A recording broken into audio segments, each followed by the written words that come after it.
గోవింద గోవింద గోవింద గోవింద. ఓం నమో వెంకటేశాయ. ప్రకాశావరణ వారణ ప్రకృష్ట యోగ్యతా ధారణ గోవింద గోవింద.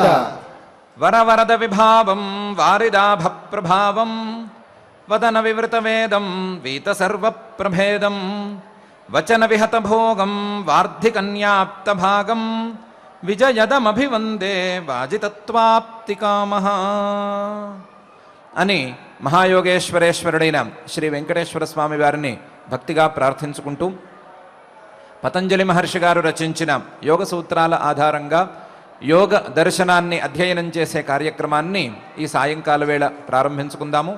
ప్రారంభంలో ఆచార్యుల వారితో కలిసి ప్రార్థనా శ్లోకాలను చదువుకుందాము. ఈ కార్యక్రమాన్ని నిర్విఘ్నంగా పూర్తి చేసుకుందాము. ఓం నమో నారాయణాయ. శ్రీ గురు ప్రార్థనా. గురుర్బ్రహ్మా గురుర్విష్ణు గురుర్దేవో మహేశ్వరః గురుః సాక్షాత్ పరం బ్రహ్మ తస్మై శ్రీ గురవే నమః. శ్రీనివాస ప్రార్థనా.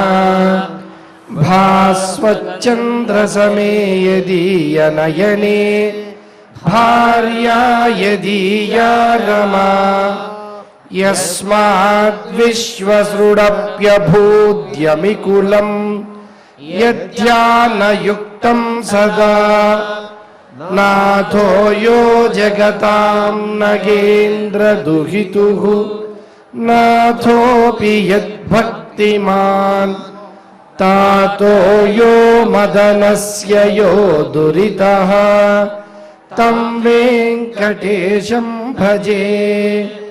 పతంజలి ప్రార్థనా.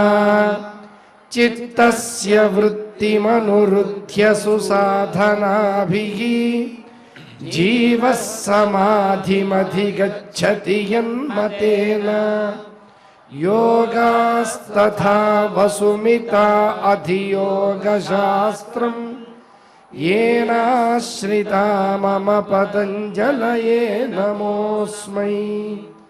नमो हिरण्यगर्भादिभ्यः योगविद्यासम्प्रदायकर्तृभ्यः वंशर्षिभ्यः नमो महद्भ्यः नमो गुरुभ्यः. శ్రీ గురుభ్యో నమః. పతంజలి మహర్షి గారు ప్రాణాయామాన్ని గురించినటువంటి పరిచయం చేశారు. ప్రాణాయామం యొక్క లక్షణాన్ని చక్కగా చెప్పారు. ప్రాణాయామం యొక్క విభాగాలను ప్రాథమికంగా బాహ్యాభ్యంతర స్తంభవృత్తి అని 3 విభాగాలను చెప్పారు. ఆ 3 విభాగాలను సాధించుకునేటువంటి విధానాలను చెప్పారు. దేశ కాల సంఖ్యాభి పరిదృష్ట అని.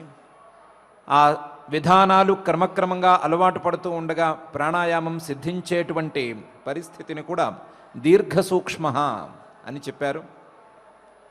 ఇవి కాక 4వ రకమైనటువంటి అత్యుత్తమ ప్రాణాయామం విజ్ఞానపూర్వకంగా ఉంటుంది అనే విషయాన్ని కూడా బాహ్యాభ్యంతర విషయాక్షేపి చతుర్థ అనేటువంటి సూత్రంలో చెప్పారు.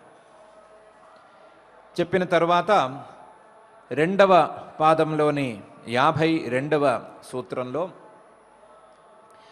ప్రాణాయామం యొక్క ఫలితాన్ని చెప్పాలి అనేటువంటి ఉద్దేశంతో మహర్షి గారు తతః క్షీయతే ప్రకాశావరణం అనేటువంటి ప్రాణాయామ ఫల నిర్దేశక సూత్రాన్ని రచిస్తున్నారు. తతః క్షీయతే ప్రకాశావరణం అని ఈ సూత్రం. ఈ సూత్రం ప్రాణాయామం యొక్క ప్రయోజనాన్ని మనకు బోధిస్తోంది. తతః ఆ ప్రాణాయామం 4వ దశకు చేరుకున్న తరువాత బాహ్యాభ్యంతర విషయాక్షేపీ చతుర్థ అనే స్థితికి ప్రాణాయామం చేరుకున్న తరువాత ఆ ప్రాణాయామం ద్వారా ఆ ప్రాణాయామం వలన క్షీయతే ప్రకాశావరణం, ప్రకాశాన్ని జ్ఞానాన్ని అడ్డుకునేటువంటి ఆవరణం సాత్విక గుణ ప్రభావమైనటువంటి జ్ఞానాన్ని అడ్డుకునేటువంటి ఆవరణం తామస గుణం క్షీయతే, క్రమంగా నశిస్తూ ఉంటుంది. 4వ రకమైనటువంటి ప్రాణాయామం దాకా వెళుతూ ఉండేటువంటి సాధకుడు క్రమక్రమంగా సాధనలో ఫలితాలను అందుకుంటూ వస్తున్నటువంటి సాధకుడు ప్రాణాయామ సిద్ధికి ఫలితంగా తనలో ఉండేటువంటి తమో గుణాన్ని, ఆ తమో గుణం యొక్క ప్రభావాన్ని, జ్ఞాన ఆవరణాన్ని పోగొట్టుకుని జ్ఞానదీప్తిని పొందేందుకు యోగ్యతను సాధిస్తాడు అని మహర్షి గారి యొక్క అభిప్రాయం. ఆ అభిప్రాయంతోనే తతః ఆ ప్రాణాయామం సిద్ధించడం ద్వారా క్షీయతే, క్షయాన్ని పొందుతోంది లేదా నశిస్తోంది, తరిగిపోతోంది. ఏమి తరిగిపోతోంది అంటే ప్రకాశావరణం, ప్రకాశాన్ని, సత్వాన్ని, సత్వగుణం యొక్క ప్రభావాన్ని అడ్డుకునేటువంటి, అడ్డగించేటువంటి, మూసేసేటువంటి, దాని యొక్క ప్రభావాన్ని కనిపించకుండా చేసేటువంటి తమో గుణం యొక్క ప్రభావం తరిగిపోతోంది, తరిగిపోతుంది, పూర్తిగా కరిగిపోతుంది అని ఈ సూత్రం యొక్క అర్థం. మహర్షి గారు చాలా చమత్కారి. 4వ రకం ప్రాణాయామాన్ని గురించి చెప్పి బాహ్యాభ్యంతర విషయాక్షేపి చతుర్థ అని చెప్పి ఆ చతుర్థ ప్రాణాయామం ద్వారా ఈ క్షీయతే ప్రకాశావరణం అనేటువంటి ఫలితం దక్కుతుంది అని అంటున్నారు. చతుర్థ ప్రాణాయామానికి అది ఫలితమైతే మిగతా 3 రకాల ప్రాణాయామాలకు ఫలితం ఏమి కావాలి? లేదా ప్రాణాయామం ఒక్కొక్క దశలో ఏ ఏ ఫలితాలను ఇస్తుంది అనే ప్రశ్నకు సమాధానం రావలసిందే. ఆ రావలసినటువంటి సమాధానాన్ని మీరు వేరు చోట వెతుక్కోవలసిందే. నేను మాత్రం చివరి ప్రాణాయామానికి ఫలితాన్ని సంక్షిప్తంగా నిర్దేశించి ఊరుకుంటున్నాను అని అంటున్నారు. కాబట్టి ప్రాణాయామం యొక్క ప్రతి దశలో ప్రారంభ దశ నుండి ఈ దశ వరకు కలిగేటువంటి ప్రయోజనాలు ఏవేవి ఉండవచ్చు అని మనమే స్టడీ చేసుకోవలసినటువంటి అవసరం ఉంది. ఆ స్టడీని ఎన్నెన్నో ఉపనిషత్తుల ద్వారా చేసుకోవచ్చు. యోగతత్వాన్ని బోధించేటువంటి చాలా ఉపనిషత్తులు ప్రాణాయామానికి ఫలితాలను క్రమక్రమంగా నిర్దేశిస్తూ వచ్చినాయి. అందులో యోగతత్వోపనిషత్తు అనేటువంటి ఉపనిషత్తులో ప్రాణాయామ ఫలితాలను సాధనతో కలిపి నిర్దేశించారు. కాస్త మనకి సౌకర్యంగా ఉంటుంది కాబట్టి దాన్ని మాత్రమే చూసుకుందాం. మిగతావి కూడా దగ్గరగా ఇవే ఫలితాలను బోధిస్తున్నాయి. ప్రాణాయామ లక్షణం చెప్పటం పూర్తయింది.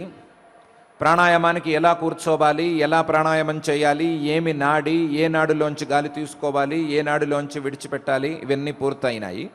పూర్తయిన తర్వాత ఏవం మాసత్రయాభ్యాసాత్ నాడీ శుద్ధిస్తతో భవేత్ అని మొదలు నిర్దేశిస్తోంది ఈ ఉపనిషద్వాక్యం. 3 నెలల పాటు గనక ప్రాణాయామాన్ని సక్రమంగా అభ్యాసం చేసినట్లయితే నాడీ శుద్ధి కలుగుతుంది. శరీరంలో ఉండేటువంటి 1,00,000కు పైగా ఉండేటువంటి నాడులు, 72,000 నాడులు, 14 లేదా 10 అనే సంఖ్యలో ఉండేటువంటి ప్రధాన నాడులు, ఇవన్నీ కూడా పూర్తిగా శుద్ధమైపోతాయి. నాడీ శుద్ధి అనేది 3 నెలల అభ్యాస కాలంలో పూర్తవుతుంది. యదాతు నాడీ శుద్ధి స్యాత్ తదా చిహ్నాని బాహ్యతః జాయంతే యోగినో దేహే తాని వక్ష్యామ్యశేషతః. నాడీ శుద్ధి 3 నెలల్లో కలుగుతుందా కలగదా అనేటువంటి సందేహం అక్కర్లేదు. 3 నెలలు అనేది పెద్ద విషయం కాదు, కాలంతో పెద్ద నిమిత్తం లేదు. నాడీ శుద్ధి కలిగింది అనటానికి కొన్ని చిహ్నాలు కనిపిస్తాయి. యోగి యొక్క శరీరంలో, సాధకుడి యొక్క శరీరంలో కొన్ని చిహ్నాలు కనిపిస్తాయి. ఆ చిహ్నాలను చూసుకుని నాడీ శుద్ధి జరిగిపోయింది అని నిర్ణయించుకోవచ్చు. ఏవా చిహ్నాలు అంటే శరీర లఘుత, దీప్తి, జాఠరాగ్ని వివర్ధనం, కృశత్వంచ శరీరస్య తదా జాయేత నిశ్చితం. మొదలు శరీరం కృశంగా, స్లిమ్గా మారిపోతుంది. శరీరంలో గనక అన్వాంటెడ్ ఫ్యాట్ లాంటివి ఉంటే అవన్నీ కరిగిపోతాయి. సహజంగానే మితాహారం అప్పటికే అలవడి ఉండాలి కాబట్టి కాస్తంత వామప్ ఎక్సర్సైజర్ లాంటివి చేసి తీరాల్సిందే కాబట్టి, ఆసన సిద్ధి కోసం కొంత ప్రయత్నం చేసి తీరాల్సిందే కాబట్టి, ఆహారం తక్కువ కావటం వలనో, మితాహారం వలననో, లేదా ఈ ప్రాణాయామ ప్రభావం వలననో శరీరం కాస్తంత కృశంగా మారుతుంది. శరీరం కృశంగా మారటం మాత్రమే కాకుండా శరీరంలో లాఘవం అనేది పెరుగుతుంది. శరీరం చాలా తేలికగా ఉంటుంది. తేలికగా ఎటు పడితే అటు వంగేందుకు వీలుగా ఉంటుంది. శరీరంలో బరువు లేదా వంగకపోవటం లేదా కట్టకట్టినట్టు ఉండటం అనే భావన ఉండదు. శరీర లఘుత, శరీరంలో కాంతి అనేది ఎక్కువగా ఉంటుంది. అలాగే జాఠరాగ్ని వివర్ధనం, లోపల ఉండేటువంటి పిత్తశక్తి లేదా లోపల ఉండేటువంటి జీర్ణశక్తి తిన్న స్వల్పమైనటువంటి ఆహారాన్నైనా శరీరంలో ఉండేటువంటి అన్ని భాగాలకు శక్తి అందేట్లుగా చేయగలిగిన స్థాయికి చేరుకుంటుంది. జాఠరాగ్ని చక్కగా పనిచేస్తుంది. దీప్తి బయటకు కూడా చక్కగా కలుగుతుంది. శరీరం కృశంగా ఉంటుంది. శరీరంలో తేలికతనం అనేది చక్కగా తెలుస్తుంది. ఇది జరిగింది, ఇది కనిపించింది అంటే నాడీ శుద్ధి దాదాపు జరిగిపోయినట్లే. కాబట్టి ప్రాథమికమైనటువంటి ఫలంగా నాడీ శుద్ధి అనే దాన్ని ఉంచుకోవచ్చు. ఆ నాడీ శుద్ధి యొక్క చిహ్నాలను కూడా కావాలంటే ప్రయోజనాలుగా అనుకోవచ్చు. ఇవి ప్రాణాయామ ప్రయోజనాలుగా అనుకోవచ్చు. శరీరం ఫ్లెక్సిబుల్గా ఉండటం అనేదాన్ని, శరీరం కాంతిమంతంగా ఉండటం అనేదాన్ని, లేదా శరీరంలో అన్ని అవయవాలు సక్రమంగా పనిచేయటం అనేదాన్ని ప్రాథమికమైనటువంటి ప్రయోజనంగా భావించవచ్చు అని ఈ వాక్యాలు చెప్తున్నాయి.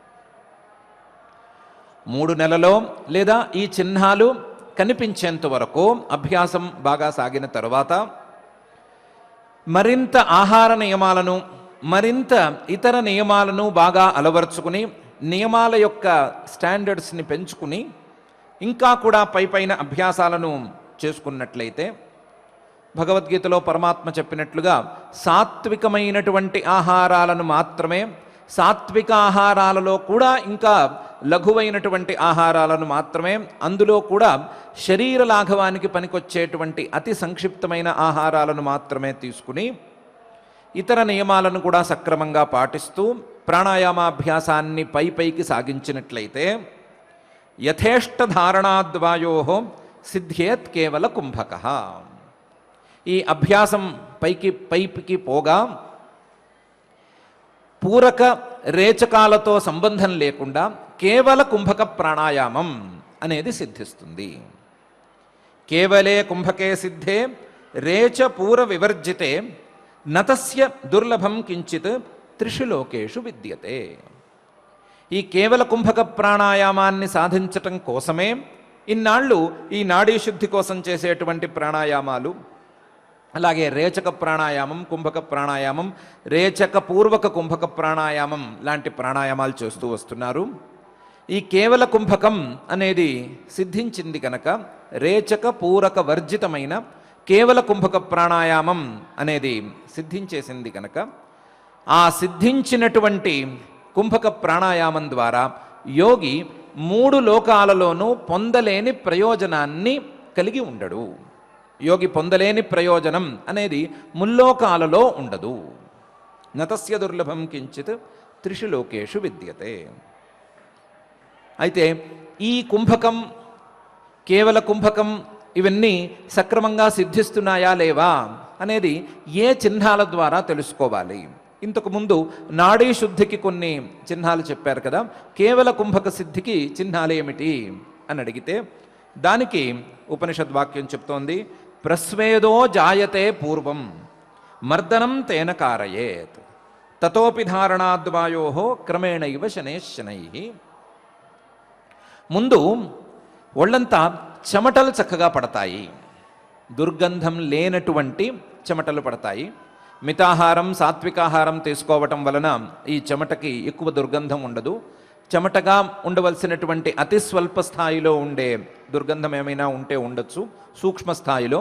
అయితే సామాన్య జనానికి పట్టేటువంటి లేదా తామసమైనటువంటి ఆహారాన్ని స్వీకరించే వారికి పట్టేటువంటి దుర్గంధపూర్ణమైన స్వేదం కానీ కాస్తంత దుర్గంధరహితమైనటువంటి స్వేదం కలుగుతుంది. ఇది ఈ స్వేదం మంచి స్వేదం కాబట్టి ఈ స్వేదంతో ఈ చెమటతో ఒళ్ళంతా మర్దన చేసుకోవాలి. ఈ స్వేదాన్ని తుడి చేసుకోకుండా ఫ్యాన్ గాలికి ఆరపెట్టుకోకుండా ఒళ్ళంతా మర్దన చేసుకోవాలి. ప్రాణాయామానికి ఫ్యాన్ గాలికి చాలా విరోధం ఉంది. ఫ్యాన్ గాలి ఉండే చోట ప్రాణాయామం పూర్తిగా పనికిరాదు. గాలి ఎటో పోయేందుకు కూడా ఆస్కారం ఉంటుంది. ఫ్యాను ప్రాణాయామం కలవవు, అది వేరే సంగతి. ఇది గాలికి ఆరిపోకుండా శరీరం అంతా కూడా మర్దన చేసుకోవాలి. మర్దన చేసుకోవటం ద్వారా శరీరానికి మరింత బలం పెరుగుతుంది అని ఈ వాక్యం బోధిస్తోంది. సాధారణంగా యోగ సాధకులందరూ యోగాభ్యాసం ద్వారా కలిగేటువంటి స్వేదాన్ని ఆరబెట్టద్దని, ఆ స్వేదాన్ని తుడుచుకోవద్దని, ఆ స్వేదంతో మర్దన చేసి కాసంతసేపు అలాగే ఉంటే బలం మరింత పెరుగుతుంది అని చెప్తూనే ఉంటారు. అందులోనూ అత్యుత్తమ యోగాభ్యాసం ప్రాణాయామాభ్యాసం కాబట్టి ఈ ప్రాణాయామంలోనూ ఉత్తమ స్థాయికి చెందినటువంటి కేవల కుంభకాభ్యాసం కాబట్టి ఈ అభ్యాస కాలంలో వచ్చిన స్వేదం ఇంకిపోరాదు, లేదా ఆరిపోరాదు, తుడుచుకోరాదు.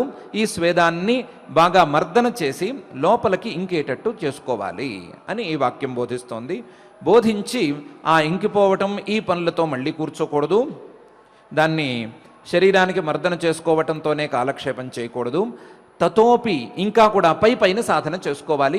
పైన నిదానంగా సాధనను పెంచుకుంటూ పోవాలి. సాధన యొక్క స్టాండర్డ్స్ని క్రమక్రమంగా పెంచుకుంటూ పోవాలి. తతోపి ధారణాద్వాయో క్రమేణైవ శనైశనై కంపో భవతి దేహస్య ఆసనస్థస్య దేహినః. ఈ అభ్యాసం రెండవ స్థాయికి చేరగా పద్మాసనంలో చాలా బలంగా కదలకుండా కూర్చున్నటువంటి సాధకుడి యొక్క శరీరం, ఏమాత్రం కదలటానికి వీలు లేకుండా బంధించేసినటువంటి శరీరం సాధకుడి యొక్క ప్రమేయం లేకుండా కొద్దిగా కంపిస్తుంది, కొంచెం కంపిస్తుంది. ఆ కంపనం రెండవ చిహ్నంగా భావించాలి. కదిలిపోతోంది అని తప్పుగా అనుకోకూడదు. కదిలిపోవటం అనేది కేవల కుంభక సిద్ధికి రెండవ చిహ్నం అని భావించాలి. దాన్ని రెండవ చిహ్నంగా భావించి సాధనను ఇంకా తీవ్రతరం చేసుకోవాలి. తతోధికతరాభ్యాసాత్, ఇంకా కూడా సాధనను తీవ్రంగా గనక చేసుకున్నట్లయితే దార్దురీ స్వేన జాయతే యథాచ దర్దురో భావ ఉత్ప్లుత్యోత్ప్లుత్య గచ్చతి పద్మాసనస్థితో యోగి తథా గచ్చతి భూతలే. సాధన ఇంకా కూడా పైకి వెళ్ళగా తనకు తెలియకుండానే ఒళ్ళు కంపించిపోవటం లేదా కదలిపోవటం అనే స్థాయి నుండి ఏదో ఒళ్ళు ఇక్కడి నుంచి అక్కడికి, అక్కడి నుంచి ఇక్కడికి గంతులు వేస్తున్నట్లుగా ఒక స్థితి కలుగుతుంది. కాస్త ఎగిరెగిరి పడుతున్నట్లుగా ఒక అనుభవం తగులుతుంది. ఆ అనుభవాన్ని అలాగే ఉంచుకోవాలి. దీన్ని చిహ్నంగా భావించి సాధనను మరింత తీవ్రతరం చేసుకోవాలి. తతోధికతరాభ్యాసాత్ భూమిత్యాగశ్చ జాయతే.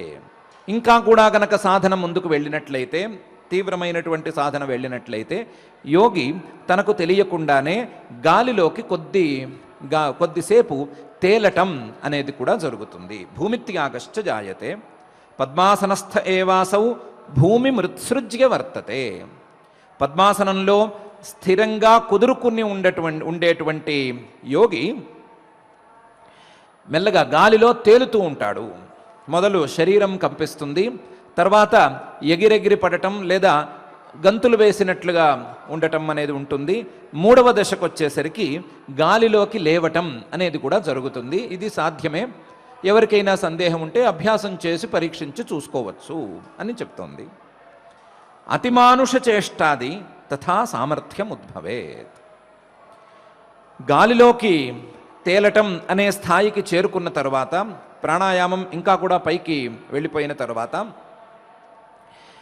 మనుషులకి ఉండేటువంటి చేష్టల కంటే కూడా పై స్థాయి చేష్టలు, పై స్థాయి సామర్థ్యాలు ఏర్పడతాయి. ఏర్పడిన సంగతి సదరు సాధకుడికి చక్కగానే తెలుస్తూ ఉంటుంది. కానీ ఆ సిద్ధుల్ని కానీ, ఆ శక్తుల్ని కానీ, ఆ సామర్థ్యాలని కానీ పొరపాటున కూడా ఎవరికి చూపించకూడదు. తనంతట తాను కూడా వాటి మీద దృష్టిని ప్రసరింపనివ్వకూడదు. నదర్శయేచ్చ సామర్థ్యం దర్శనం వీర్యవత్తమం. ఎక్కడ లేని బలము కలుగుతుంది, ఎక్కడ లేని సిద్ధులు కనిపిస్తూ ఉంటాయి, కొత్త కొత్త శక్తులు వచ్చినట్టుగా తెలుస్తూ ఉంటుంది.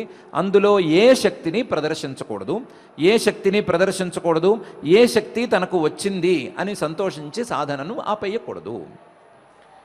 స్వల్పం వా బహుధా దుఃఖం యోగి న వ్యథతే తదా.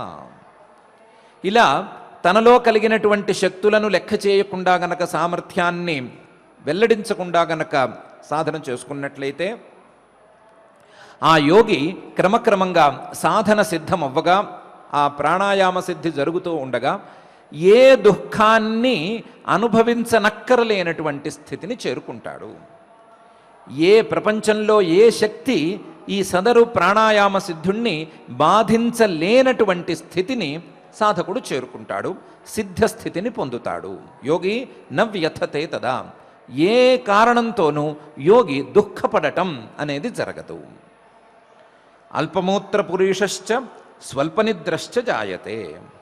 కీలవో దూషిక లాలా స్వేద దుర్గంధతాననే ఏతాని సర్వథా తస్య నజాయంతే తతఃపరం. ఈ స్థితిని చేరుకున్నటువంటి సిద్ధుడికి మూత్ర పురీషాలు చాలా స్వల్పంగా మారిపోతాయి. సాధకులు, కొంతమంది సిద్ధులు వారి యొక్క అనుభవాలను రాసిన దాన్ని పరీక్షించుకుంటే 6 నెలలకు ఒకసారి మూత్ర పురీషాలు వచ్చేటువంటి స్థితికి వారు చేరుకోగలుగుతారు. అతి స్వల్ప మూత్ర పురీషాలు వారికి ఏర్పడతాయి. అలాగే స్వల్ప నిద్రశ్చ, నిమిషాలో లేకపోతే గంటలతో లెక్కలేనటువంటి అతి స్వల్ప నిద్ర వారికి ఏర్పడుతుంది. స్వల్ప నిద్రశ్చ జాయతే. శరీరంలో ఏ మూలనైనా సరే చిన్న చిన్న దోషాలు కూడా ఉండనటువంటి మహాసిద్ధి అనేది ఏర్పడుతుంది. లోపల నుంచి లాలాజలం కానీ, నోట్లో ఉండేటువంటి లాలాజలం కానీ, లేదా ఇది కానీ, శరీరంలో ఉండేటువంటి చెమట కానీ, లేదా మొహం కడుక్కోకపోవటం, సాధనలో కూర్చున్న కాలంలో ఒకవేళ పొరపాటున మొహం కడుక్కోవటం మర్చిపోయినా నోట్లోంచి దుర్గంధం రావటం కానీ, ఇలాంటి దుర్లక్షణాలు ఏవి ఆ సిద్ధుడి యొక్క శరీరంలో కనిపించవు. సిద్ధుడి యొక్క శరీరంలో సామాన్య మానవులకు ఉండేటువంటి దోషాలు ఏవీ కనిపించవు. కనిపించకుండా చాలా స్వచ్ఛంగా శరీరాన్ని యోగి కలిగి ఉంటాడు. ఏతాని సర్వథా తస్య నజాయంతే తతఃపరం. ఇది కూడా ప్రాణాయామానికి పూర్తి సిద్ధిలోకి లెక్కలోకి రాదు. ఇంతకు మించి ఇంకా కూడా అభ్యాసం చేసుకుంటూ పోయినట్లయితే తతః అధికతరాభ్యాసాత్ బలముత్పద్యతే బహు. ఎక్కడ లేని బలం కూడా పుట్టుకొస్తుంది. ఎవరు ఊహించలేనటువంటి బలం పుట్టుకొస్తుంది. ఎంతటి బలం అంటే ఏన భూచర సిద్ధి స్యాత్ భూచరాణం జయే క్షమః. ఈ బలాన్ని భూచర సిద్ధి అని పిలుస్తారు. ఈ భూచర సిద్ధి అనేటువంటి బలం గనక ఏర్పడినట్లయితే ఈ భూమి మీద చరించేటువంటి ఏ జంతువునైనా ఈ ప్రాణాయామ సిద్ధుడు గెలవగలుగుతాడు. అందువలన ఈ సిద్ధికి భూచర సిద్ధి అని పేరు. ఎలా గెలవగలుగుతాడు అంటే వ్యాఘ్రోవా శరభోవాపి గజో గవయ ఏవవా సింహోవా యోగినాతేన మ్రియతే హస్తతాడితః. ఒక్క చరుపు కనుక చరిస్తే, ప్రాణాయామ సిద్ధి ఉన్నవాడు ఒక్క చరుపు చరిస్తే పులి కావచ్చు, సింహం కావచ్చు, ఈ పులిని సింహాన్ని దాటిన శరభం అనే పేరు కలిగిన మృగం కావచ్చు, బాగా వేగంగా పరిగెత్తగలిగినటువంటి గవయం అనేటువంటి జంతువు కావచ్చు, లేదా దాన్ని మించిన గజం ఏనుగైనా కావచ్చు. ఏ జంతువైనా, ఈ భూమి మీద చరించే ఏ జంతువైనా సరే క్షణం కూడా బతికి ఉండదు. ప్రాణాయామ సిద్ధుడైనటువంటి యోగి చరిస్తే, చేతితో చరిస్తే బలవంతమైనటువంటి జంతువులు ఏవి క్షణం కూడా బతకలేవు. అంత స్థాయి బలం ఈ సిద్ధుడికి కలుగుతుంది. అయితే ఎవరు భయపడక్కర్లేదు, ప్రాణాయామ సిద్ధుడు చరుస్తాడా ఏదో చేస్తాడా అని. ఎందుకంటే బలం గురించి లెక్కలో మాట్లాడుకుంటున్నామే తప్ప అహింసావ్రతం అనేది ఇంతకు ముందే ఉంది కాబట్టి, యమాల్లో అది ఖచ్చితంగా ఉంది కాబట్టి, యమసిద్ధి తరువాతే ప్రాణాయామ సిద్ధి కాబట్టి పొరపాటును కూడా ఏ జీవిని చరవడు, ఏ జీవి ప్రాణాయామ సిద్ధుడు వలన మరణించదు. కేవలం బలాన్ని పౌండ్స్లో లెక్కేసినట్లుగా చరుపులు, ప్రాణం పోవటం అనే దీంతో లెక్క వేస్తున్నారే తప్ప హింసకు ప్రోత్సహించటానికి ఈ గ్రంథం ఏమీ ప్రవృత్తం కాలేదు. హింసతో సంబంధం లేకుండా కేవలం బలాన్ని లెక్కగట్టేటువంటి విధానం మాత్రమే ఈ గ్రంథం చూపిస్తోంది. ఇదైన తర్వాత యోగి శరీరంలో చాలా రకాలైన మార్పులు చోటు చేసుకుంటాయి. రకరకాల శక్తులు ఏర్పడతాయి, రకరకాల ఆకర్షణలు ఇవన్నీ కూడా ఏర్పడతాయి. వాటన్నిటినీ లెక్క చేయకుండా, వాటన్నిటి జోలికి పోకుండా యోగి గనక క్రమంగా ఇదే విధంగా ప్రాణాయామాభ్యాసం చేసుకుంటూ పోయినట్లయితే, అతనిలోని వైరాగ్యం బలపడినట్లయితే, అతనిలోని వైరాగ్యం ప్రబలంగా గనక మారినట్లయితే, ఆ యోగికి ఈ ప్రాణాయామాభ్యాస కాలంలో ప్రణవోపాసన చేసేటువంటి యోగ్యత లభిస్తుంది. ప్రణవోపాసనను ప్రాణాయామ కాలంలో మళ్ళీ విడిగా ప్రారంభించుకుని గురూపదేశంతో మళ్ళీ విడిగా చేసుకోవాలి. చేసుకునుంటే తతో రహస్యుపవిష్ట ప్రణవం ప్లుతమాత్రయ జపేత్ పూర్వార్జితానాంతు పాపానాం నాశహేతవే.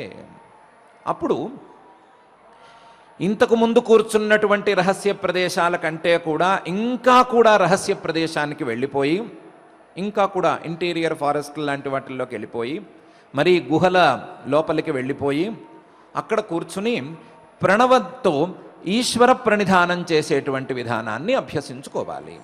ఆ ప్రణవోపాసనా పద్ధతులన్నిటినీ గురువుల ద్వారా తెలుసుకుని వాటిని ఈ ప్రాణాయామంతో మేళవించి సాధన చేసేటువంటి విధానాలను పరీక్షించుకోవాలి. అలా గనక చేసినట్లయితే పూర్వార్జితానాంతు పాపానాం నాశహేతవే.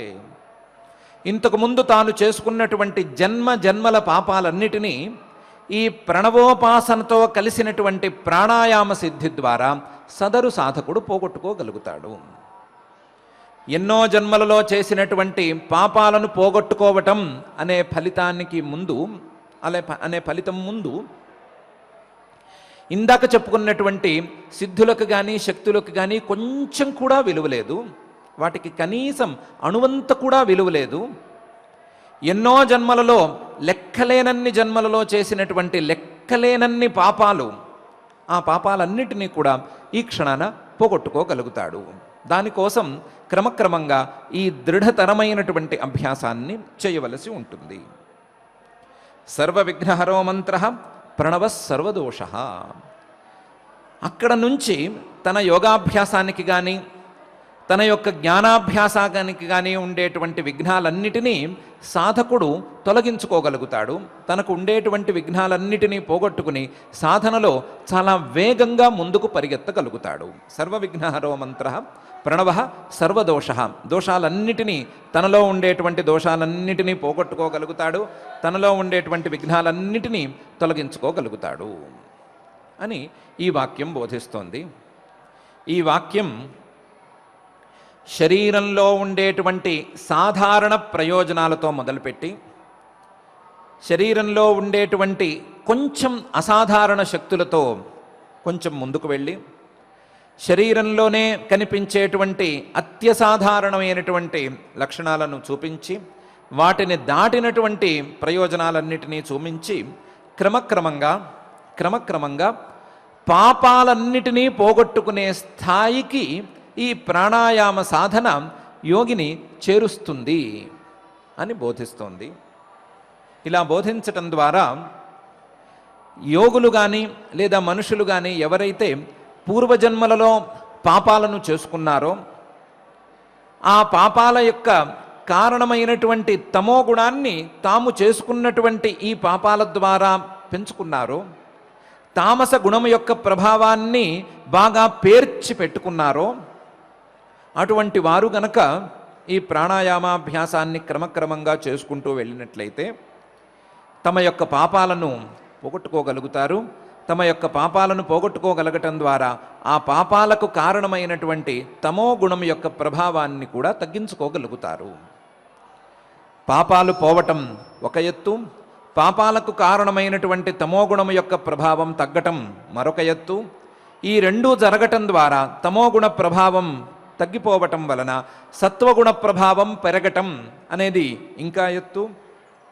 సత్వగుణ ప్రభావం పెరగటం ద్వారా జ్ఞానం కలగటానికి, తత్వజ్ఞానం సరిగ్గా కలగటానికి అవకాశాలు మెరుగుపడటం అనేది ఇంకా పై ఎత్తు. ఇలాంటి పై ఎత్తులలో ఉండేటువంటి ఫలితాలను సాధించాలి అంటే ఈ ప్రాణాయామాభ్యాసం చేసి తీరాలి. ప్రాణాయామాభ్యాసం ద్వారా తమోగుణం యొక్క ప్రభావమైన పాపాలు తొలగి జ్ఞానానికి దారి సుగమమవుతుంది అని ఈ వాక్యాలన్నీ క్రమక్రమంగా మనకు బోధిస్తున్నాయి. మహర్షి గారు కూడా ఇదే అభిప్రాయాన్ని తతః క్షీయతే ప్రకాశావరణం అని చెప్పారు. చివరి ప్రయోజనమైనటువంటి ప్రకాశాన్ని ఆవరించి ఉండేటువంటి సత్వగుణాన్ని అడ్డుకునేటువంటి సత్వగుణ ప్రభావమైనటువంటి జ్ఞానాన్ని అడ్డగించేటువంటి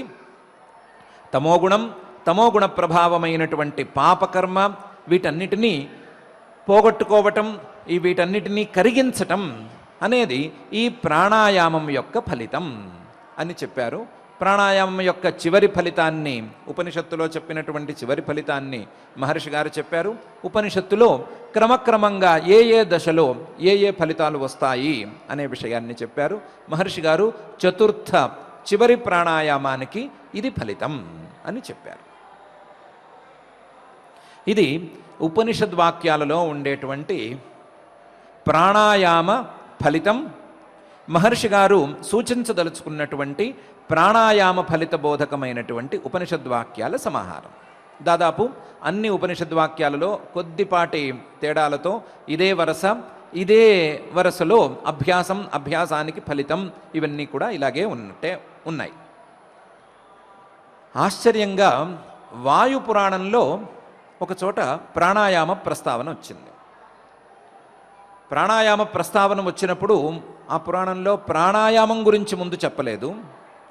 ముందు ప్రాణాయామం యొక్క ప్రయోజనాన్ని చెప్తాము అని ప్రయోజనాన్ని గురించి ప్రారంభించారు. ప్రాణాయామ ప్రయోజనాన్ని కూడా ఆ పురాణంలో కొంచెం ఆశ్చర్యకరంగానే చెప్పారు అని అనుకోవాలి. అత ఊర్ధ్వం ప్రవక్ష్యామి ప్రాణాయామ ప్రయోజనం ఫలంచైవ విశేషేణ యథా భగవాన్ ప్రభు అని అక్కడ ప్రారంభం. ఇక మీద ప్రాణాయామం యొక్క ప్రయోజనాన్ని గురించి చెప్తాను. సాక్షాత్తు పరమేశ్వరుడు చెప్పినటువంటి ప్రాణాయామ ప్రయోజనం, ప్రాణాయామ ఫలితం ఎలా ఉంటుంది అని చెప్తాను అని ప్రారంభించి ప్రయోజనాన్ని చెత్తుమారి ప్రాణాయామస్య విద్ధివై శాంతి ప్రశాంతి దీప్తిశ్చ ప్రసాదశ్చ చతుష్టయం అని చెప్పింది. ప్రాణాయామానికి 4 ప్రయోజనాలున్నాయి. ఒకటి శాంతి, రెండవది ప్రశాంతి, మూడవది దీప్తి, నాలుగవది ప్రసాద. శాంతి, ప్రశాంతి, దీప్తి, ప్రసాద. వినటానికి ఏవో పేర్లు ఉన్నట్టున్నాయి. శాంతి, ప్రశాంతి, దీప్తి, ప్రసాదు అన్నట్టున్నాయి. 4 ప్రయోజనాలు ఈ ప్రాణాయామానికి. ఈ 4 ప్రయోజనాల సిద్ధి కోసం ప్రాణాయామం చేసుకోవాలి అని వాక్యం చెప్పింది. మరి శాంతి అంటే ఏంటి, ప్రశాంత్ అంటే ఏంటి, దీప్తి అంటే ఏంటి, ప్రసాదం అంటే ఏమిటి అని మీకు సందేహం కలుగుతుంది. వాటిని వివరిస్తాము అని పై గ్రంథంలో చాలా శ్లోకాలలో వీటన్నిటినీ క్రమక్రమంగా వివరించుకుంటూ కూడా వచ్చింది పురాణం. అందులో శాంతి అనే ప్రయోజనాన్ని క్షపణం హి కల్మషాణం పాపానాం శాంతిరుచ్యతే అని వివరించింది. పాపాలు రకరకాలుగా ఉంటాయి. ఈ జన్మలో చేసుకున్న పాపాలు ఉంటాయి, లేదా క్రితం జన్మలలో చేసుకున్నటువంటి పాపాలు ఉంటాయి, ఈ జన్మకు కారణమైనటువంటి పాపాలు ఉంటాయి, రకరకాల పాపాలు ఉంటాయి. ఈ పాపాలన్నిటినీ పోగొట్టుకోవటం అనే దాన్ని శాంతి అని పిలుస్తారు. శాంతి అంటే మరేదో కాదు, పాపాలు పోవటం.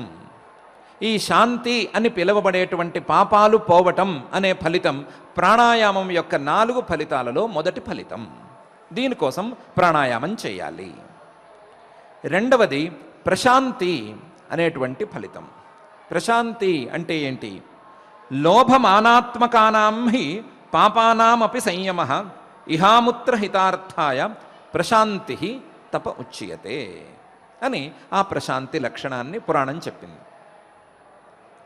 మనసులో ఉండేటువంటి లోభం, మానం, లేదా ఇంకా ఉండేటువంటి చాలా పేరుకుని ఉన్నటువంటి దుర్గుణాలు, లోభ మానాత్మకానాం హి పాపానాం, మనసులో భావాల రూపంలో పేరుకుని ఉండేటువంటి పాపాల యొక్క సంయమ, నిగ్రహము లేదా ఆ పాపాలను తొలగించుకునేటువంటి పరిస్థితి, దీన్ని ప్రశాంతి అని పిలుస్తారు. లోభ మానాత్మకానాం హి పాపానామపి సంయమ ప్రశాంతి. ఎందుకు మనసులో ఉండేటువంటి ఈ గుణాలన్నీ పోవటం ఎందుకు? ఉన్నవి ఉన్నట్లుగా ఉంటే పర్వాలేదు కదా అంటే అలా అనుకోకూడదు. తమో గుణం యొక్క ప్రభావం రెండు రకాలుగా ఉంటుంది. ఒకటి, అది క్రియారూపంలో పాపరూపంలో బయటకు కనిపిస్తుంది.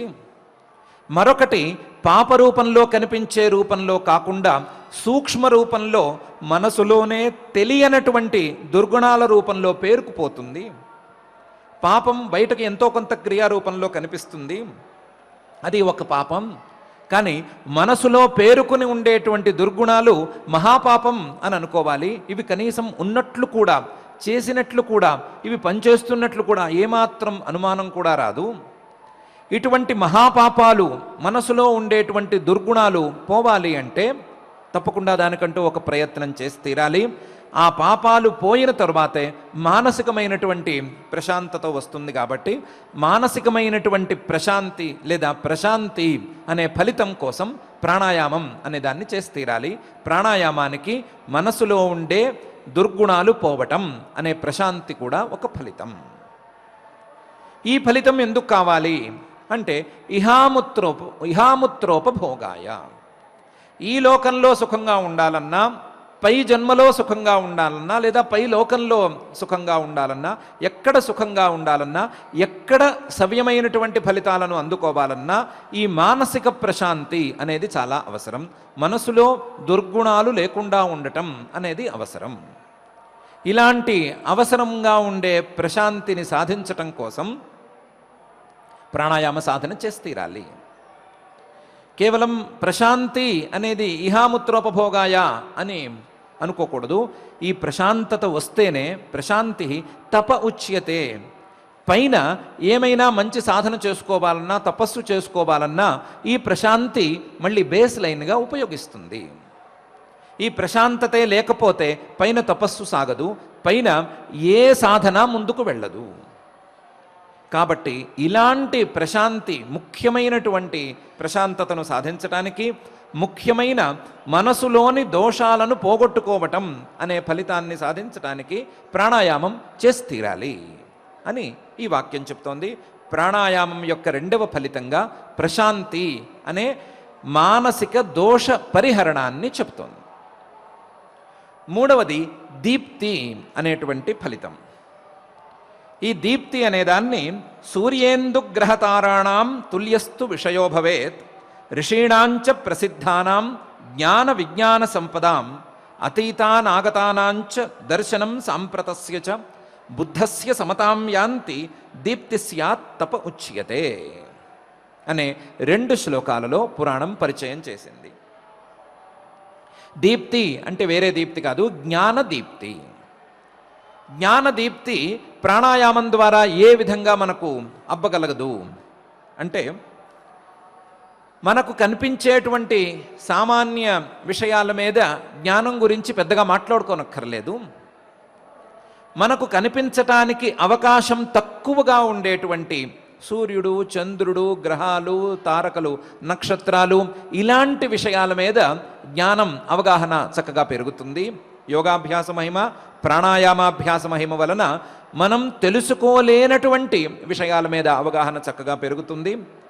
అలాగే ఋషీణాంచ ప్రసిద్ధానాం జ్ఞాన విజ్ఞాన సంపదాం, ఎంతోమంది మహానుభావులు యోగ సాధన చేసిన వారు ఉన్నారు, లేదా ఆయా తత్వజ్ఞాన సాధనలను చేసిన వారు ఉన్నారు. వారు చేసినటువంటి సాధనల తాలూకు జ్ఞానం అనేది కూడా పెరుగుతుంది. ఈ సాధనల జ్ఞానం వారు చెప్పినా సరే మనకు సరిగ్గా తెలియకపోవచ్చు. కానీ ప్రాణాయామాభ్యాసం గనక చేసినట్లయితే వారు ఏం సాధన చేస్తున్నారు, ఏ మహర్షి గారు ఏ సాధన చేశారు, ఏ మహర్షి గారు ఏ విధంగా ముందుకు వెళ్ళారు అనే విషయం క్రమక్రమంగా చక్కగా అవగతమవుతుంది. అలాగే అతీతానాగతానాంచ, గడిచిపోయినటువంటి సందర్భాలు లేదా పూర్తయిపోయినటువంటి విషయాలు, రాబోయేటువంటి సందర్భాలు, రాబోయేటువంటి విషయాలు, వీటన్నిటినీ గురించినటువంటి అవగాహన కూడా చక్కగా పెరుగుతుంది. అతీతానాగతానాంచ దర్శనం సాంప్రతస్యచ. ఇప్పుడుండేటువంటి విషయాల గురించినటువంటి దర్శనం గురించి వేరే చెప్పుకోనక్కర్లేదు. రాబోయేవే, గడిచిపోయినవే తెలిసేట్లయితే ఇప్పుడున్నది చక్కగా తెలుస్తుంది అని విడిగా చెప్పుకోనక్కర్లేదు. దర్శనం సాంప్రతస్యచ. మొత్తం భూత భవిష్యత్ వర్తమాన కాలాల్లో ఉండేటువంటి విషయాలు, వస్తువులన్నీ కూడా ఈ జ్ఞానం అనేటువంటి ఫలితం ద్వారా అందుతాయి. బుద్ధస్య సమతాం యాంతి. ఎలా తెలుస్తాయి అంటే సమంగా తెలుస్తాయి. కొన్ని విషయాలు బాగా అర్థమవటం, కొన్ని విషయాలు ఏమాత్రం తెలియకపోవటం, కొన్ని విషయాలు సరిగ్గా తెలియటం, కొన్ని విషయాలు తప్పుగా అర్థం కావటం లాంటి తేడాలేముండవు. సమంగా తెలుస్తాయి, అన్నీ చక్కగా అర్థమవుతాయి. ఇలా అర్థమయ్యేటువంటి శక్తిని కలిగి ఉండటం, అర్థమవ్వటం అనే అంశాన్ని దీప్తి అని పిలుస్తారు. ఈ దీప్తి ప్రాణాయామం యొక్క అభ్యాసం యొక్క 3వ ఫలితం. ఈ 3 ఫలితాలు కాక 4వ ఫలితం ప్రసాదం అనేటువంటి ఫలితం ఉంది. వీక్షతే పరమాత్మానం ఇంద్రియాణి ఇంద్రియార్థాంశ్చ మనః పంచచ మారుతాన్ ప్రసాదయతి ఏనాసౌ ప్రసాద ఇది సంజ్ఞితః. మనస్సులోని ప్రశాంతత 2వ ఫలితమైతే, మనస్సుతో పనిచేసేటువంటి, మనస్సు యొక్క అదుపులో ఉండేటువంటి ఇంద్రియాలు లేదా ఆ ఇంద్రియానికి సంబంధించినటువంటి ఇతర అంశాలు, ఇంద్రియాణి ఇంద్రియార్థాంశ్చ పంచచ మారుతాన్, లోపల ఉండేటువంటి ప్రాణాపాన వ్యానోదాన సమానాలు అనేటువంటి వాయువులు లేదా నాగకూర్మాది పంచవాయువులు, వీటన్నిటినీ కూడా ప్రసన్నం చేసుకోగలుగుతాడు. వీటన్నిటినీ కూడా ప్రశాంతం చేసుకోగలుగుతాడు. అవన్నీ కూడా ఈ సాధకుణ్ణి క్షోభ పెట్టకుండా, ఇబ్బంది పెట్టకుండా తనను తాను మలుచుకోగలుగుతాడు. ఇలాంటి స్థితిని ప్రసాద అని పిలుస్తారు అని పురాణం పరిచయం చేసింది. శాంతి పాపాలను పోగొట్టుకోవటం, ప్రశాంతి మనసులోని దోషాలను పోగొట్టుకోవటం, దీప్తి జ్ఞానం కలగటం, అలాగే ప్రసాద శరీరంలో ఉండేటువంటి అవయవాలు, ఇంద్రియాలు, వాయువులు ఇవన్నీ కూడా ప్రసన్నంగా మారటం అనే 4 ఫలితాలు ప్రాణాయామానికి ఉంటాయి అని ఈ వాక్యం బోధిస్తోంది. ఈ వాయు పురాణంలో ప్రాణాయామ ఫలితాన్ని బోధించేటువంటి వాక్యాల యొక్క తాత్పర్యం ఇది. ఈ 4 ఫలితాలు మాకెందుకు? శాంతి, ప్రశాంతి, దీప్తి, ప్రసాదం ఏవి అంత ప్రోత్సాహకరంగా లేవు. కాస్త ఉపనిషద్వాక్యాలే నయము, ఏదో కాస్త గాలిలో తేలటాలు లాంటివి వచ్చినాయి, కాస్త బలంగా ఉండటము, చరిస్తే ఏమైనా అయిపోవటం లాంటి ఫలితాలే బాగున్నాయి, వీటి వలన పెద్దగా ఉపయోగం ఉన్నట్లు కనిపించటం లేదు అని అనేస్తారన్న భయం పురాణానికి అయితే తప్పకుండా ఉంది. అందుకని వీక్షతే పరమాత్మానం దీప్యమానం స్వతేజస ప్రాణాయామేన యుక్తస్య విప్రస్య నియతాత్మనః సర్వే దోషాః ప్రణశ్యంతి సత్వస్థశ్చైవ జాయతే అని కూడా చివరికి చెప్పింది. క్రమక్రమంగా ప్రాణాయామం అభ్యాసం జరుగుతూ ఉండగా, పైకి వెళుతూ ఉండగా తనలో తాను పరమాత్మను దర్శించుకునేటువంటి శక్తిని పొందుతాడు. వీక్షతే పరమాత్మానం ఎలా పొందగలుగుతాడు? దీప్యమానం స్వతేజస, తన యొక్క స్వస్వరూపంతో ప్రకాశిస్తున్నటువంటి పరమాత్మను చూడగలుగుతాడు. చూడగలిగి ప్రాణాయామేన యుక్తస్య విప్రస్య నియతాత్మనః సర్వే దోషాః ప్రణశ్యంతి, తనలోని దోషాలన్నిటినీ పోగొట్టుకోగలుగుతాడు. తనలో ఉండేటువంటి అజ్ఞాన దోషాలు, తత్కార్య దోషాలు, తత్ప్రయుక్త దోషాలు వీటన్నిటినీ కూడా పోగొట్టుకోగలుగుతాడు. పోగొట్టుకుని సత్వస్థశ్చైవ జాయతే, కేవల సత్వగుణంగా, కేవల సత్వగుణ పూర్ణంగా మారతాడు. మారి కేవల జ్ఞానాన్ని, శుద్ధమైనటువంటి జ్ఞానాన్ని పొందగలుగుతాడు అని ఆ వాయు పురాణంలో ఉండేటువంటి ఫలితాల వాక్యాలలో చివరి వాక్యం మనకు బోధిస్తోంది.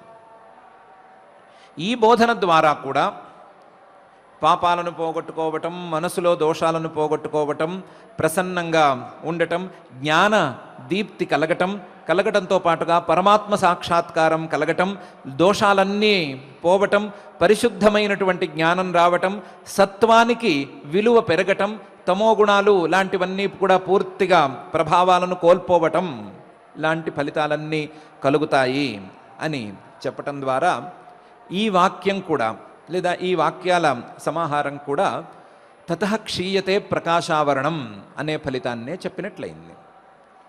ప్రకాశం అంటే పరమాత్మను తెలుసుకునేటువంటి విజ్ఞానం, పరమాత్మ తత్వజ్ఞానం లేదా జీవుడి యొక్క స్వస్వరూప జ్ఞానం. ఈ జ్ఞానాన్ని అడ్డుకునేటువంటి పాపాలు, ఈ జ్ఞానాన్ని అడ్డుకునేటువంటి మనసులో ఉండేటువంటి దోషాలు, ఈ జ్ఞానాన్ని అడ్డుకునేటువంటి ఇంద్రియ ప్రవృత్తులు, ఈ జ్ఞానాన్ని అడ్డుకునేటువంటి మానసిక సామర్థ్య లోపం, వీటన్నిటినీ దాటి, ఈ దోషాలన్నిటినీ దాటి సాధకుడు ప్రాణాయామాభ్యాస మహిమ వలన, ప్రాణాయామాభ్యాస కాలంలో విజ్ఞానాలను జోడించేటువంటి సాధనా మహిమ వలన, ప్రాణాయామాభ్యాస కాలంలో ప్రణవోపాసన చేసుకునేటువంటి సాధనా పటిమ వలన, ప్రాణాయామాభ్యాస కాలంలో ప్రణవోపాసన ద్వారా ఈశ్వర ప్రణిధానాన్ని సాధించగలిగినటువంటి సామర్థ్యం వలన ఈ దోషాలన్నిటినీ పోగొట్టుకుని, ప్రకాశావరణాలన్నిటినీ పోగొట్టుకుని ఈశ్వరతత్వ సాక్షాత్కారాన్ని, తన యొక్క స్వస్వరూప జ్ఞానాన్ని పొందగలుగుతాడు అని స్పష్టంగానే మనకు అర్థమవుతోంది. ఈ అర్థాన్ని దృష్టిలో ఉంచుకునే మహర్షి గారు ఇంతకు ముందు కూడా యోగాంగానుష్ఠానాదశుద్ధిక్షయే జ్ఞానదీప్తి ఆ వివేకఖ్యాతే అని యోగాంగాల యొక్క మొదటి సూత్రంలోనే చెప్పారు. యోగాంగాలను గనక చక్కగా గనక అభ్యసించినట్లయితే అశుద్ధులు లోపల ఉండేటువంటి దోషాలు క్రమక్రమంగా పోతాయి. అశుద్ధి క్షయే జ్ఞాన దీప్తి కలుగుతుంది. కలిగి వివేకఖ్యాతి వరకు ఈ సాధనాలు తోడ్పడతాయి అని మొదటి సూత్రంలోనే చెప్పారు. ఆ చెప్పిన అంశం యొక్క విశేషాన్ని తతః క్షీయతే ప్రకాశావరణం అని ఈ సూత్రంలో చెప్తున్నారు. ఈ సూత్రంలో చెప్తున్నటువంటి విషయాన్నే ఉపనిషద్వాక్యాలు బోధిస్తున్నాయి. ఆ ఉపనిషద్వాక్యాలను బోధించేటువంటి, ఆ ఉపనిషద్వాక్యాలను వివరించేటువంటి పురాణ వాక్యాలు కూడా ఇదే విషయాన్ని మనకు బోధిస్తున్నాయి. బోధిస్తూ ప్రాణాయామం ద్వారా మొదట్లో చిన్న చిన్న ఫలితాలు కలుగుతాయి. అవి శారీరకంగా ఉంటాయి, శక్తి రూపంలో ఉంటాయి, లేదా ఇంకా పై స్థాయిలో ఉంటాయి. ముల్లోకాలలోనూ సంచరించగలిగినటువంటి శక్తుల దాకా కూడా ఫలితాలు ఉంటాయి. కానీ వీటన్నిటినీ దాటి మనసులోని పాపాలు, దోషాలు, తమోగుణము లేదా అజ్ఞానము ఇవన్నీ పోయి శుద్ధ సత్వగుణము, జ్ఞానము, ఈశ్వరతత్వ సాక్షాత్కారము లేదా జీవుడి యొక్క స్వస్వరూపానుసంధానము ఇలాంటి ఫలితాలు కూడా కలుగుతాయి. ఆ ఫలితాలను కలిగించుకోవటం కోసం ప్రాణాయామం యొక్క అభ్యాసం చేయాలి అని మనకు బోధిస్తున్నాయి. ఫలితాల వాక్యాలు ఎప్పుడూ ప్రోత్సాహకరంగా ఉండనే ఉంటాయి. ఫలితాలు ఎప్పుడూ చాలా ఒక ఉత్కంఠను మనలో రేకెత్తిస్తాయి. ఇదేంటి, మనం కాస్త గాల్లో లేద్దామా, లేకపోతే ఊగిపోదామా, ఇంకొకటి ఏమన్నా చేద్దామా, ఒకసారి చరిచి చూద్దామా, శక్తిని పరీక్షించుకుందామా లాంటి ఉత్కంఠను రేపించటంలో ఫలిత వాక్యాలకు ఏమీ విప్రతిపత్తి లేదు. కానీ దానితో పాటుగా ఈ ఫలిత వాక్యాలు విని, ఈ ఫలాలను బోధించేటువంటి వాక్యాలను విని, ఈ వాక్యాల ద్వారా మనిషి తనలో ఉండేటువంటి ఆలస్యాన్ని, బద్ధకాన్ని కొంత తొలగించుకుని ఆ ప్రాణాయామం వైపు లేదా ఏ వాక్యాల ద్వారా, ఫలిత వాక్యాల ద్వారా స్తుతి చేస్తున్నారో ఆ సాధనల వైపు మళ్ళాలి అని ఫలిత వాక్యాల యొక్క తాత్పర్యం. ఆ తాత్పర్యాన్ని మనం కూడా కొద్దిగా అర్థం చేసుకుంటూ ఫలిత వాక్యాల యొక్క స్ఫూర్తి అయినటువంటి సాధనలో మొదటి అడుగు పడాలి అనేటువంటి అంశాన్ని మనసులో ఉంచుకుంటూ ఫలితాలు క్రమంగా వాటంతట అవే కలుగుతాయి. సాధన మన చేతిలో ఉంది అనే విషయాన్ని గుర్తుంచుకుంటూ అలాంటి సాధన చేసేందుకు మనల్ని మరింత ప్రోత్సహించమని, మనలో ఉండేటువంటి ఈ ఆలస్యాన్ని లేదా విప్రతిపత్తుల్ని వీటన్నిటినీ తొలగించుకోమని ఆ మహాయోగేశ్వరేశ్వరుడైన శ్రీ వెంకటేశ్వర స్వామి వారిని ప్రార్థించుకుంటూ ఈ ఫల వాక్యార్థాన్ని కొద్దిగా మధ్యలో మనం ఆపుకుని ఇక పారాయణ కార్యక్రమాన్ని ప్రారంభించుకుందాము. ఓం నమో వెంకటేశాయ. నిశ్వాసోచ్ఛ్వాసకౌ దేహే స్వాభావిక గుణావుభౌ తథాపి నశ్యతస్తేన ప్రాణాయామోత్తమేన హి అని చెప్పి సామాన్యంగా ఉండేటువంటి ఉచ్ఛ్వాస నిశ్వాసలను అతిక్రమించి ఉత్తమమైనటువంటి ప్రాణాయామ స్థితి కలగడానికి కావలసినటువంటి జ్ఞాన సంపత్తిని మహర్షి పతంజలి గారు యోగసూత్రముల ద్వారా మనకు అందిస్తే ఆ యోగసూత్రములలో ఉండేటువంటి తత్వాన్ని మర్మాన్ని ఇతర ఉపనిషత్తుల్లోనూ అదేవిధంగా వాయుపురాణాది పురాణముల్లోనూ ఏ రకంగా సమన్వయించుకుని మన ఈ సాధన పాదంలో మనందరం కూడా యోగ సాధన ద్వారా అందులో ప్రధానంగా ప్రాణాయామం నిర్వర్తించడం ద్వారా కలిగేటువంటి ఫలితాల్ని వివరించి ముందు శరీరం కదిలినా కదలకపోయినా ఆలోచనైనా కనీసం ఆ యోగ విద్య వైపు యోగ తత్వం వైపు వెళితే దానంతట అదే ఆ పరమాత్మ కృపచేత మనందరికీ కూడా అనతి కాలంలో ఆ తత్వజ్ఞానం వెంపు మన యొక్క శరీరం కూడా వెళ్ళి ఆ ప్రాణాయామ సాధన కలిగే విధంగా ఆ యోగేశ్వరుడైన ఆ శ్రీ వెంకటేశ్వర స్వామి అనుగ్రహించాలని మనందరం ప్రార్థిద్దాం. ఈ యోగ దర్శనంలో భాగంగా భగవద్గీతలో నేడు మనం విభూతినామ యోగంలో 10వ అధ్యాయంలో 19వ శ్లోకం నుంచి 42వ శ్లోకం వరకు శ్రద్ధగా పారాయణ చేసుకుని ఆ పరమాత్మ యొక్క కృపకు పాత్రులమయ్యే ప్రయత్నం చేద్దాం.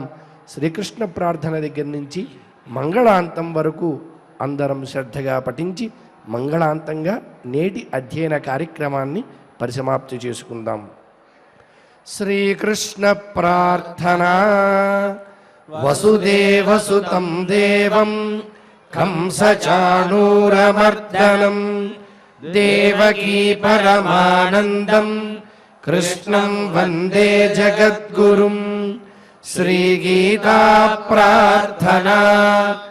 సర్వోపనిషదో గావః దోగ్ధా గోపాలనందనః పార్థో వత్సః సుధీర్భోక్తా దుగ్ధం గీతామృతం మహత్.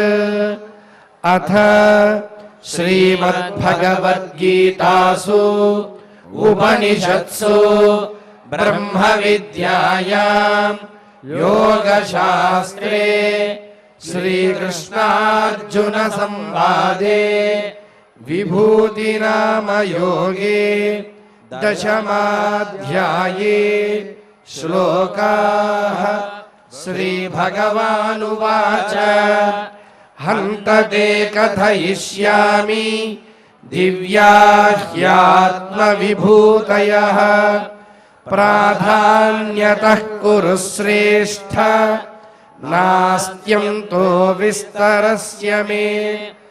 అహమాత్మా గుడాకేశ సర్వభూతాశయస్థితః అహమాదిశ్చ మధ్యం చ భూతానామంత ఏవ చ. ఆదిత్యానామహం విష్ణుః జ్యోతిషాం రవిరంశుమాన్. మరీచిర్మరుతామస్మి నక్షత్రాణామహం శశి. వేదానాం సామవేదోస్మి దేవానామస్మి వాసవః.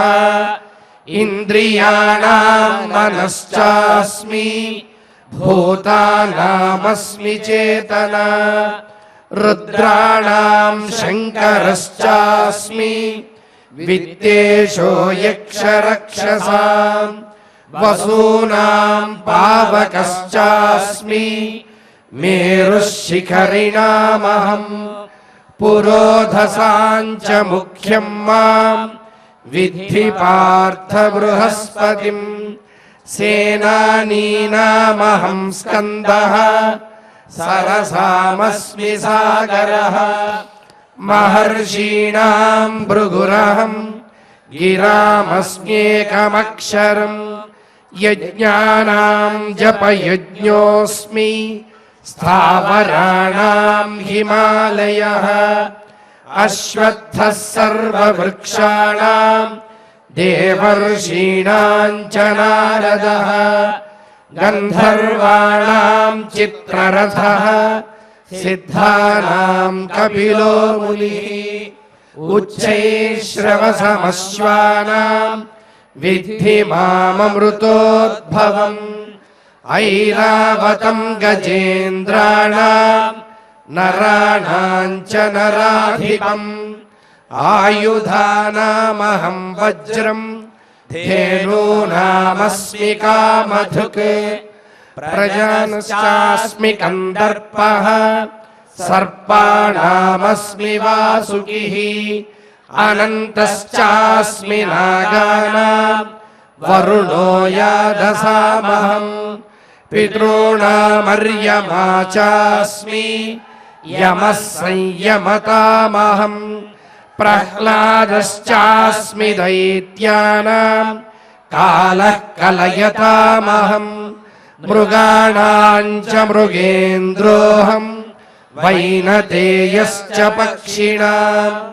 पवनः पवतामस्मि रामः शस्त्रभृतामहम् झषाणां मकरश्चास्मि स्रोतसामस्मि जाह्नवी सर्गाणामादिरन्तश्च मध्यं चैवाहमर्जुन अध्यात्मविद्या विद्यानां वादः प्रवदतामहम् अक्षराणामकारोऽस्मि द्वन्द्वः सामासिकस्य च अहमेवाक्षयः कालः धाताहं विश्वतो मुखः मृत्युः सर्वहरश्चाहम् उद्भवश्च भविष्यताम् कीर्तिश्रीर्वाक्चनारीणां स्मृतिर्मेधा धृतिः क्षमा